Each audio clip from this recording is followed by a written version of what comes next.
On? You guys were on now. We're on, oh. We're on. Tech Friday, Business Express with the man himself, Fisayo. Taiwo, what's up? Taiwo was overseas. Taiwo, are you watching? And our ever-present host, Lakobi, why don't you come on camera and smile? Okay, mic's up. Studio Really? is live. Mic is open.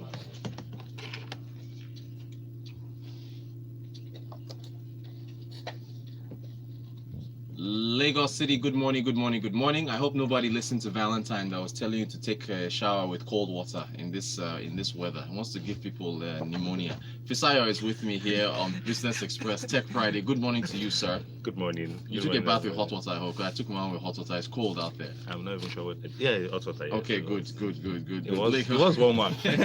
Lagos, let me know if you took a bath with hot water or cold water this morning. Send a message 0809 444 0981. We're also streaming live on YouTube, youtube.com/smooth981fm. Let's get right into it. All right. Once again, Business Express. Oh yes. Please follow Smooth FM on all social media channels. Our website www.smooth91.fm. Follow us on Twitter @smooth91fm, on Facebook, on Instagram, and then follow me because we're all trying to get 300 million followers this year, like Kim Kardashian. So Rotan Quotes, ROTANKWOT. What's your own? RM Fisayo, Abi? Yes, follow him. Okay, so we have requests. Fisayo, we have requests. Yep. Well, I got a request yesterday to start reviewing things. So let's start with this one from Otuke Uyeri. He actually tagged myself. He tagged Smooth. He tagged Ayo. Tagged Valentine. He was asking about CabSmart. CabSmart.ng. Wanted to know if anyone has invested in it. I haven't invested in CabSmart NG. Have you invested in Nope. it? Okay, what do they do? What does CabSmart NG do? It's another ride sharing Uh-huh. platform, but with a different twist. It's Okay. Subscription based, Okay. right? And then it's also for shuttle services. So Okay. it's not I'm going to Uber the club type, or going to the party. So it's like you're subscribing to a bus service to take you to and from work. Okay. So that's essentially what it does, and it's in Lagos and Ogun State. Okay. The Ogun State angle, I'm not sure how that works, but Mm. for Lagos, I can clearly see the need and the opportunity. But again, for shuttle services, it's economies of scale. Mhm. In a single trip, you're able to take much more people, Okay. and charge people significantly less. Well, because the cost of transportation is the same, and Okay. then you're able to make much more along across the trip. However, the biggest problem again is going to be the assets you're using, the buses you're using. Yeah. Did you pay cash upfront for it, Mhm. or you're paying you're paying small? Isn't there a company called? Exactly. Okay. Yeah. So or you're paying for it, or you don't even own the asset at all, where you're just leasing the asset totally. So again, it's how that financing mix works for you. That's what will determine the operating performance or the performance of the business in the long run. So people need to think critically about, how do I finance this asset? Do I buy it? Do I do I take a loan? Yeah. Do I lease it, or do I just borrow from someone and then pay? So it's just the way it is. Is there enough space for all these ride sharing companies? Of course there is. There's space. There are quite a number of people that move in Lagos from different angles into the same location and back to their previous homes. So if I have a subscription service, the cash flow works better for me as a company, because people have paid me for a month. Typically the way I do, even for my car or for anything I use, I might not have food in my house. I have to have fuel in my car. Exactly. So I'm just saying that because I need to move from work back home. It's important that my car is filled. So it's similarly for people that work anywhere, they need to get to work. Because you can't get to your office like, well, I had a debt in December, but now January is so long, I don't have transport fare to come to work. Right. So people need to be able to say, yes, at least I've secured my going to work and coming back. Right. Every other thing will sort itself out. Yeah. Thank you for the analysis. So that's it on CabSmart. So that's the gist with them. Some people are hardcore. TK says cold water. So she bathed with cold water this morning. Who else we got here? Ini says good running, Rotus and Fisayo. Cold water all the way. Wow. Who else here? Pascal Uche.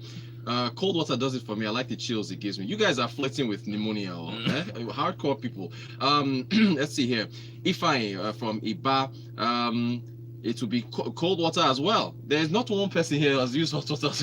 Good luck. In this weather, amazing. Wow. Okay, cool. But yeah, keep it coming. The rest of you out there. Benga, where's Yinka? Yinka is a hothead. I wonder if he used cold water or hot water to bathe, because it really is cold outside. Okay. The next one is Crowd One. Abigail sent me a text message yesterday on WhatsApp asking for, because I'd never heard of Crowd One before, to check them out. So Fisaya, I tagged you in a tweet because I told her to send, again, tweet at us at Smooth91FM. All right, follow Smooth and then follow the rest of us like myself, Rotan Quote, Aremo Fisayo, Ayomari, SA, Valentine, and so on and so forth. But please follow Smooth. So she tagged Smooth and she sent this thing. What is Crowd One? Help us. Have you investigated? Because I also did a little investigation. What are they? What are Crowd they? One. Yeah. I mean, from the name, it seems that we should get it. So I think the problem I have with Crowd One is that they can't explain their business in a simple sentence. Okay. So I mean, I can read all the. So we went to their website to go and check. Yeah. You know, when you start saying that yes, you know, established truths are no longer absolute. Company structures change. People change the way they interact. Privately and in business. Globalization is no longer. I mean, this is explaining your company. Globalization is no longer a word among politicians. It's the way people interact. It's not the future. It's the present. Like, okay, so what do you do? Crowd One is a network focused on the paradigm shift in business. It's a systematic approach towards modern business, where number of people is equally valuable than number of heroes. Like, okay, exactly what are you doing? Explain it to me. It's okay. What's with all this English? And then like Crowd One has established a business model where average people, without taking each financial risk, may be able to benefit from new trends of crowdfunding and shit. Okay, now we're getting to. So you told me all this story, you know, without necessarily telling me exactly what you do. Eventually, by the time you find out, like, okay, you are a platform for crowdfunding enthusiasts that they pay you to get access to crowdfunding opportunities. And I'm like, I think we have an issue with that. Because the way I understand crowdfunding, I don't know anybody platform that asks you, unless we take a percentage. No. Well, so what Crowd One does is that you're a crowdfunding enthusiast, right? Yes. What is a crowdfunding enthusiast? What does that even mean? How am I a crowd? I need money for something. If I want to buy a car, I ask people to please put, or have a medical emergency. Okay. So you go online and ask people to put money. That's crowdfunding. Yes. But this one, they're asking you to pay a membership fee. Yes. So that you can get access to the best crowdfunding opportunities. Think about it. Okay, should we drop the sarcasm now? Because this is absolute nonsense. I mean, as I'm concerned. Yeah. It doesn't make any sense. At all, Abi. Yeah, so Abigail, I'm sorry. We've looked at it. For anybody else that's curious, this Crowd One thing does not, the part about having to pay a membership fee, and they say you should recruit other people to pay membership fees as well. It has the makings of a pyramid scheme. It has, it's a little flexible. Yeah, so we're not hot on this Crowd One thing. All right, so so we've looked at CapSmart NG, we've looked at Crowd One. Shall we get into some stories now? Why do Nigerians still love Bitcoin so much? Because apparently, according to Luno, they're saying that Nigeria was the top spot for Bitcoin searching on Google in 2019. What were the top 5? Can you give us the top 5? Top 5 is Nigeria number 1, South Africa number 2, Austria number 3, Switzerland, and then Ghana. Our sisters and brothers in Ghana. I've been saying WEC. I say WEC now because I love the Ghanaian accent so much. But anyway, is it that Nigerians are just, we're looking for another avenue to invest, or they're just looking for other ways to make payments, or we just love Bitcoin that much? So I think people are trying to understand what exactly this Bitcoin is, because it doesn't work. Because I remember my journey into finance. All I wanted to understand it was business news, right? Yeah. When I would listen to channels, or every radio channel, listen to Rotus. Yeah. Okay, yes, capital market. Stock market gained 2%. GT Bank lost 5%. Zenith Bank did this. So what are they losing? What are they gaining? Right. So is that question that people are trying to answer. What's this Bitcoin? Why is it priced at $12,000 per Bitcoin? Why is it now $3,000? Oh, okay. What's driving it back up to $7,000? So volatility and all that stuff. Yeah. So what exactly is this thing? Yeah. So I think it's just curiosity that people are looking out for. Then because people have said, okay, I mean, the way Bitcoin is positioned to us is like is a get rich quick scheme. Buy Bitcoin today, it rises tomorrow, and it can make a lot of money. Yeah. Right. So Nigerians are looking for opportunities to make money, I believe. Right. So and then once the hype around something is right, you can always find Nigerians there, and there were 200 million people. I mean, depending on who you ask. Right. So, but there are quite a number of us that can make that kind of search to rise to the top. And I've told people, thank you for that, sir. Please be careful with Bitcoin. Okay, finally we have somebody with hot water here. Ayodiji says he uses hot water. Ayodiji because I was getting scared. Daniel says my wife left the heater off because I don't know why it's always turning off. I had to wait for 30 minutes to allow the water warm up to take my bath. So Daniel is also on the hot water path as well. Okay, Ifeanyi comes back. He says, is Bitcoin legitimate? This has always been a tough question for me. It is not illegitimate. Okay, yes, it's not illegitimate. Yes. So it's again, not tied to anything. That's my issue, right? It's not anchored to that's anything. why it's decentralized. Right. That's the whole point. So that's the point. That's the point of Bitcoin. So Bitcoin doesn't want to be regulated because if it's money is regulated by the central banks, across the world. Right. But Bitcoin is saying that no, we are this decentralized thing. Nobody regulates us. We're just great guys, enjoying ourselves. Right. Our prices are determined by us, but no central body saying that okay, this is what it's going to be. But again, there are also now different versions of it. There are stable coins where it's benchmarked to a currency, benchmarked to dollar, benchmarked to naira. I think some guys are trying to build Facebook coin. is still trying to. The Libra thing is still in the air, or is it dead? It's probably going to die. Yeah. I mean, there's no support from all these other people. Okay, so I wouldn't say it's not legit. It's not illegitimate. Yes, but it's risky as far as putting your money in it, because of course everything in life is risky. Well, going on top line is risky. That's a good point. What else do we have here? Let's see now.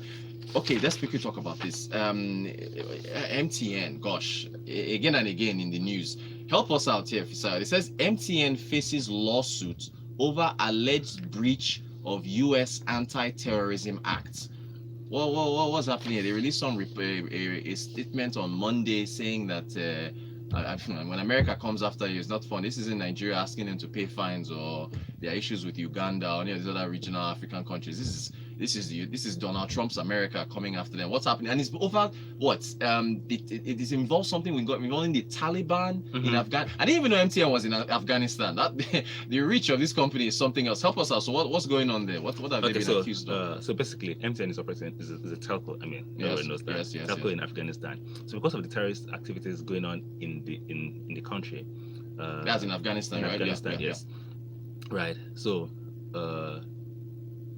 MTN has been accused of paying Taliban, the terrorist group, or the group, Taliban group, paying them some money for protection. Meaning that as much as there are terrorist activities going on, because MTN is paying the Taliban for protection. Okay. Their telco installations, their base stations, their infrastructure will not be affected. Right, so that's what MTN has been accused of, and then by that extension, it means that in the eyes of the US or the people that accuse them, is like, okay, since MTN is paying these people for protection, it means that MTN is funding their terrorist activities. Okay. So it's not like MTN is saying that yes, I want you to go and do terrorism. Exactly. Right. But it's that decision you have to make as being ethical and being pragmatic. I think it's just that decision for many business leaders, and I think we can throw this discussion open for people to say. So as the CEO of MTN Afghanistan, for instance, will I say no, MTN doesn't negotiate with terrorists, right? And I'm not going to pay you, and then all of my businesses are down. I just pay you something light, right? And then keep my telco activities up. It's just that decision you have to make as a CEO or as a decision maker in any business. But for the US, they're like, okay, because you're doing this, yes, you're funding terrorism. Yeah, indirectly funding terrorism. Indirectly funding terrorism. So it's okay, just that question. I have to be very careful here. So Lagos, please bear with me. This comparison I'm about to make, I'm not saying, but don't make it. I think no, but I think you know where I'm going. OPay had an agreement with NURTW. Exactly. Because they didn't want to be harassed. Exactly. So I'm not calling NURTW a terrorist organization, please. But you just did. It's a similar. It's a similar scenario where for me to be able to operate my bikes in Lagos, yes, right, I need to dine with the devil. Right. So it means that I need to say, okay, guys, don't harass. If you see these bikes, Please leave them alone. So just take something small, you know, and then everybody will be happy. So Right. that's exactly what that kind of thing. is MTN is doing. I get you. Thank you for the analysis. Tolu from Lucky says, folks that don't bathe with hot water are the ones that eat plantain hot from the deep fryer. That's evil stuff here. Let's see here. Daniel, Bitcoin is not a financial asset. That's what my issue with people trying to sell it as one. That's a good point there, Daniel. Who else do we have here? Ini says, kindly advise what saving or investment plan will give a yield that's higher than inflation. Hey, Ini, that's what everybody's looking for right now. There was a treasury bill auction yesterday. 1 year T bills at the primary level is what, 5%? It's really bad. But some of these platforms, I think, although I'm sure that the rates will start to come down. Carry wise, the rates will carbon get. Yeah, I mean, so for people like Carbon, Carry wise, all those players. No. So for people like Carbon, not Carry wise, yeah, or Piggy Bank, yeah. For people like Carbon, because they're taking the money and lending it. Yes. Right. The bet you're making is that they are able to lend. So, for instance, Carbon can lend as high as 5% a month. Right. Right. That's 60% a year. Right. At the minimum. Right. Just calculate the APRs. Right. So it means that if you give them money, they can guarantee you a rate that is significantly higher, assuming their loans performed. Right. But you're taking a risk on their loan performance, on their ability to put the money, to lend the money to people that are able to pay back. Okay, so fintech platforms won. There's also the stock market, but yikes, the stock market based on dividend yield, return you get on those on your. But there's capital appreciation. There's also capital appreciates. Right, but the stock market is down. So right now, it's tough because rates are down everywhere. Maybe U.S. equities or $9. Yeah, exactly. That seems to be the only asset that's performing. We'll still look into that in the new week. What else do we have here? Ayodiji says Nigeria once paid militants too. I know countries have been involved in these things. Yinka says oh, okay. Wrote to second strike. Yesterday was you and the church with regards to the land use charge, and today is the Agberos. They are coming for me. Yinka also says, if not the MTN is when you pay for protection and the entire environment burns down, who will make calls? So Yinka is essentially questioning why MTN would do business in Afghanistan. Okay, we got 1 minute really quickly. Fisayo. Lagos State gave a 250 million naira seed fund to the Lagos State Science Research and Innovation Council last week. They say it's just a seed fund. They're looking for more money. What do you think about the move? Don't say anything sarcastic. Okay. Yes. I mean, I think they're trying to promote innovation in Lagos, all of that. Yeah. So which is great. It's great. I hope, yeah. You hope. All right. Last message here from Timothy. Greetings. The money paid for protection. What would the Taliban do with the money that they've collected? I'm wondering. They should rather pay the government to equip the internal security, or would they in Nigeria pay Boko Haram and kidnappers? That's a good analogy there from Timothy. Boko Haram at some point. Didn't Nigeria pay some terrorist groups something? But no, we didn't go. Please don't go there. Thank you, Timothy, Ibrahim, Yinka, Ayodeji, Ini, TK, everybody bathing with hot water and cold water. We appreciate you tuning in Business Express Tech Friday. Thank you so much, Fisayo. And look, next week we're going to be trying to look for where folks can invest. I don't know. We'll see what happens. But thanks for tuning into Business Express. Have a great weekend. See you next week. Robust. This 20 minutes is I'm loving it. It's very robust. I was going to say, I thought you were going to say it's too small again. I know, but we might push for 30. But we'll just we'll manage what we have right now. Yes, manage. Be humble, please. There's a lot more we want to say. Oh my goodness, dude! What am I going to do? These people.